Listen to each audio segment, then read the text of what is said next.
এক যুগ ধরে মুন্সিগঞ্জের মেঘনা নদীর গজারিয়ার বিভিন্ন অংশে ভাঙনে দিশেহারা হাজার হাজার মানুষ।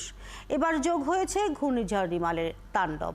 তছনছ বেশ কয়েকটি গ্রামের বাড়িঘর, গুরুত্বপূর্ণ স্থাপনা সহ নদীর তীর রক্ষা বাঁধ। ক্ষতিগ্রস্ত এলাকা ঘুরে দেখে তাৎক্ষণিক সমাধানে নানা কর্মসূচি দিয়েছেন স্থানীয় সংসদ সদস্য ও চেয়ারম্যান।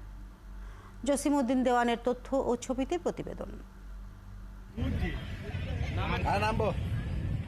নদীর সাথে দীর্ঘদিনের লড়াই মেঘনা তীরের গজারিয়া ও হোসেন্দি ইউনিয়নের প্রায় 50,000 মানুষের।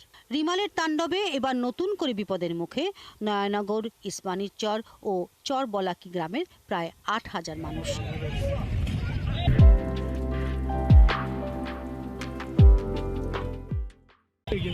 গ্রামগুলোতে নিশ্চিহ্ন হয়েছে 10টি ঘর, আংশিক ক্ষতি হয়েছে 50টি বসতঘর, একটি মসজিদ, একটি সড়ক, দেয়াল ও নদী তীর রক্ষা বাঁধের। উপড়ে গেছে শত শত গাছ।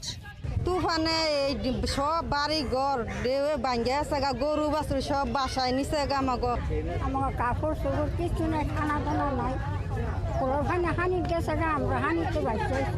আমাকে এই আবেদন আমাকে ওয়াল দিয়ে দিব, যেভাবে আমরা আর কি চাই না, আমাকে থাকার একটা ব্যবস্থা করে দিব। এখনো ভাঙন ঝুঁকিতে নির্ঘুম রাত কাটান অনেক বাড়ির বাসিন্দা।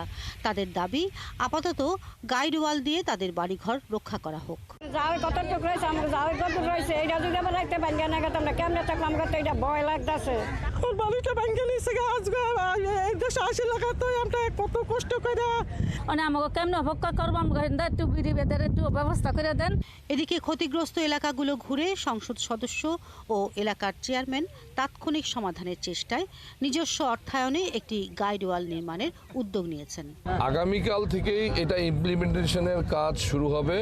এমপি সাহেব অর্থ দিয়ে গেছে আমার কাছে, যা দেওয়ার, এবার বাকি যা লাগে সেটা দিবে।